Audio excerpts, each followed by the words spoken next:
آج کیونکہ قصص الانبیاء کا دن ہے تو آج ذکر کریں گے جناب حضرت نوح علیہ السلام کا۔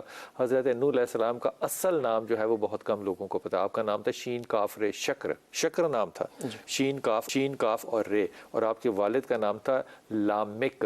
اب دیکھیے اصل نام ہمارے ہاں سے غائب ہو جاتے ہیں اور وہ نام رہ جاتے ہیں جو کہ مشہور ہوتے ہیں۔ اور حضرت نوح کو نوح اس لیے کہتے تھے کیونکہ ان کی زندگی 950 سال کی، اور کیونکہ سب سے زیادہ مشہور واقعہ ان کا طوفان نوح ہے، اور وہ طوفان نوح جس طرح کے قوم عاد پہ، قوم سمود پہ عذاب اللہ تعالیٰ کے آئے نبیوں کے کہنے پہ، اسی طرح حضرت نوح کے قوم پہ بھی عذاب جو تھا وہ پانی کا آیا، اور اس لیے کشتی نوح جو ہے وہ بڑی مشہور ہو گئی۔ یہ کشتی نوح کا جو واقعہ ہے سارا، اگر آج کی دنیا میں دیکھا جائے تو یہ عراق کی جگہ ہے جہاں پہ کہ یہ سارا واقعہ پیش آیا۔ یہ کہنا کہ ساری دنیا میں پانی آ گیا تھا، علماء کرام کا اس پہ اختلاف ہے، یا یہ کہنا کہ اسی جگہ پر آیا تھا سیلاب۔ یہ دونوں میں سے دونوں روایتیں جو ملتی ہیں، جو میں آپ سے عرض کر رہا ہوں، یہ اسحاق اور ابن کثیر کی تفسیر جو ہے اس میں اس بات کو ڈیبیٹ کیا گیا ہے کہ پانی جو تھا وہ پورا تھا یا نہیں، لیکن یہ کشتی جو ہے یہ اب مل چکی ہے، یہ آپ کو حیرت ہوگی، اور یہ کشتی جو ہے یہ ٹرکی کے پہاڑوں سے ملی ہے۔ اس کا مطلب یہ ہوا کہ عراق سے لے کے ٹرکی تک تو ڈیفینیٹلی پانی تھا، لیکن باقی پانی تھا کہ نہیں تھا یہ سوال جو ہے یہ اور ہے۔ آپ حضرت ادریس علیہ السلام کے پڑ پوتے ہیں، یعنی کہ آپ یہ دیکھیے کہ یہ جو لڑی ہوتی ہے نبوت کی، یہ بھی جسے آج کے دور میں کہتے ہیں خاندان کی جو لسٹ بناتے ہیں، کیا کہتے ہیں، شجرہ جو ہے وہ آپ کو جو ہے وہ حضرت آدم علیہ السلام پہ جا کے ملے گا۔ تقریباً آپ کی عمر جب 450 سال کی تھی تو اللہ نے آپ کو نبوت عطا کی۔ 450 سال کے بعد آپ کی جو لوگ تھے 450 اور 950 سال میں تقریباً کہتے ہیں کہ آپ کا انتقال 950 سال کی عمر میں ہوا۔ آپ کے کل صحاب جو مختلف کتابوں میں مختلف اس کی تعداد لکھی ہوئی ہے، لیکن مجموعی طور پہ تقریباً ایسے لوگ جو کہ بزرگ تھے، خواتین تھی، کمزور تھے، بیمار تھے، صرف 80 لوگوں کے قریب ایسے لوگ تھے جو کہ آپ کے صحاب بنے، باقی لوگوں نے آپ کے پیغام کو نہیں مانا۔ 950 سال کی ہدایت، یعنی کہ اس میں 450 سال اگلے جو ہیں وہ تو نبوت کے ہیں، اس میں بھی کسی نے نہیں مانا۔ لیکن یہ بھی ذہن میں رکھیے گا کہ 33 سال کی عمر جب حضرت عیسیٰ علیہ السلام کی تھی تو آپ کے صحاب بھی تھے جو تھے وہ 12، 13، 14 سے زیادہ کتابوں میں نہیں آتے۔ اب میرے محمد صلی اللہ علیہ وسلم کی جب بات کریں تو وہ 1.25 لاکھ صحابیوں کا ذکر کیجئے کہ یہ اچیومنٹ جو ہے یہ بہت بڑی اچیومنٹ ہے۔ آپ نے اپنی قوم کے لیے جب بد دعا کی کہ یہ کام نہیں مانتے تو اللہ کے نے ان کو کہا کہ ایک درخت کو جا کے اس پہاڑ کے اوپر لگاؤ۔ وہ درخت جو تھا وہ صنوبر کا تھا، کچھ روایتوں میں، کچھ میں صنوبر کا نہیں تھا، وہ بڑا ہوا۔ پھر اسی جگہ پہ جہاں یہ درخت تھا وہاں ایک کنواں تھا۔ اب پہاڑ کے اوپر کنویں کا ہے کوئی مطلب، لیکن اللہ نے اس کنویں کو وہاں پہ نشانی کے طور پہ رکھا تھا کہ جب پانی بھر جائے گا تو اس کنویں میں جو پہاڑ کے اوپر ہے اس میں سے بھی پانی جو ہے وہ اوپر کو اچھلنا شروع کر دے گا۔ اس درخت کو کاٹا۔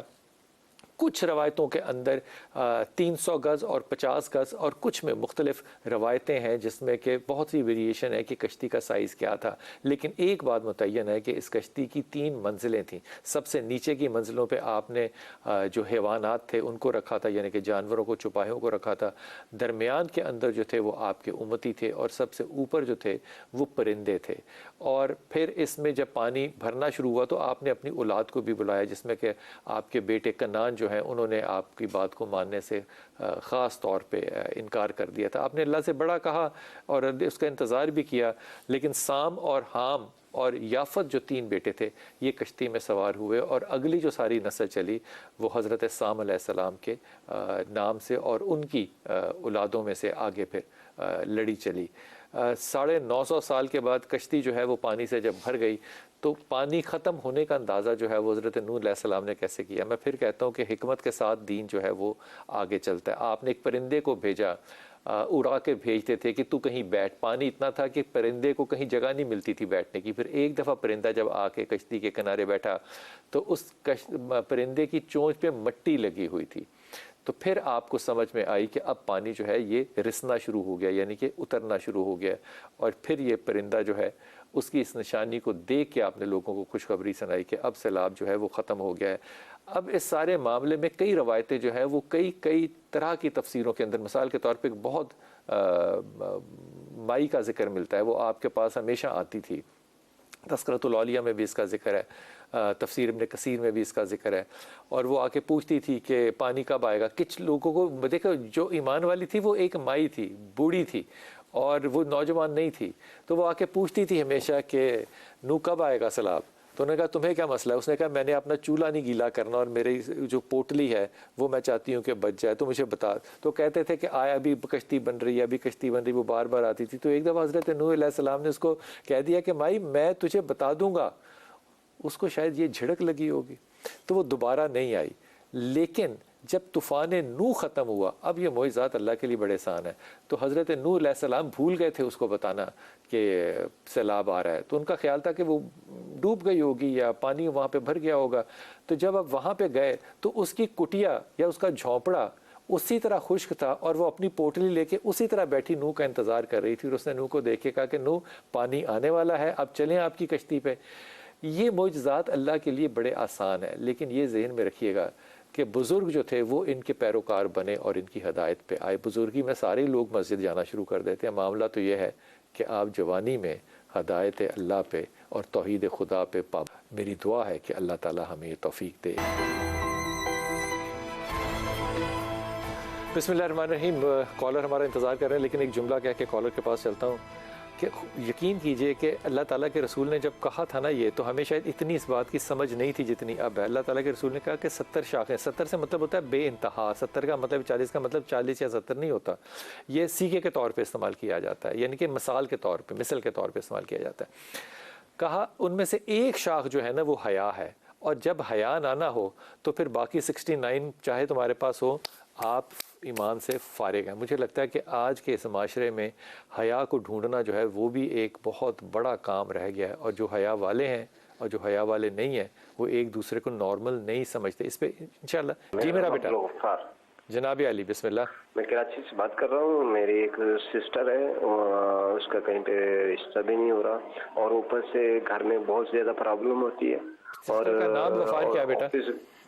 آفس میں جاب کرتی ہے, وہاں سے بھی بہت زیادہ پرابلم. اور بہت بہن کا نام کیا ہے غفار؟ اقرا فاطمہ.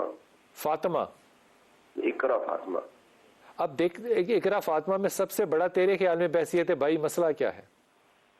سب سے زیادہ گھر میں پہلی بات تو یہ کہ بھائی بہن کو نہیں سمجھتا, عزت نہیں دیتا, بھابھی عزت نہیں دیتی, اور گھر میں بھابھی اور بہن بہت برا سمجھتے ہیں, بہت برا. اقرا فاطمہ کے اندر غفار سب سے بڑا جو مسئلہ ہے نا وہ اس کا مزاج اور اس کا غصہ ہے. اچھا, غصہ اتنا نہیں کیا جا سکتا. دیکھو آئس کریم بڑی اچھی چیز ہوتی ہے, لیکن 20 لیٹر آئس کریم روز تو نہیں کوئی کھا سکتا. اب یہ مزاج جو ہے یہ مجھے ایمانداری سے بتاؤ کوئی دفتر میں لے گا؟ نہیں لے گا. سسرال والے لیں گے؟ نہیں. ان کی کوئی منت ہے کہ ہمیں غصے والی اور بدتمیز بہو لے کر آئیں؟ نہیں. تو مسئلہ یہ نہیں ہے کہ شادی نہیں ہو رہی, مسئلہ یہ ہے کہ وہ اپنے مزاج کے ہاتھوں اپنے راستے میں خود کھڑی ہے. اچھا, یہ بات سمجھ میں آتی ہے؟ ٹھیک. آپ اگر بہن کو تسبیح دے سکتے ہو پڑھنے کے لیے؟ جی جی. اسے کہنا 2 تسبیحات پڑھے, ایک پڑھے 2 اللہ کے نام ہے, یا ولی یا والی, اور دوسرا یا رحمان یا رحیم یا کریم. یا رحمان یا رحیم یا کریم. یہ دونوں تسبیحات ایک ایک کر کے بار بار سارا دن پڑھتی رہا کرے, اور دوسری تسبیح خاص طور پہ پڑھ کے اللہ سے دعا مانگے کہ اللہ اس کے مزاج کو نرم کرے.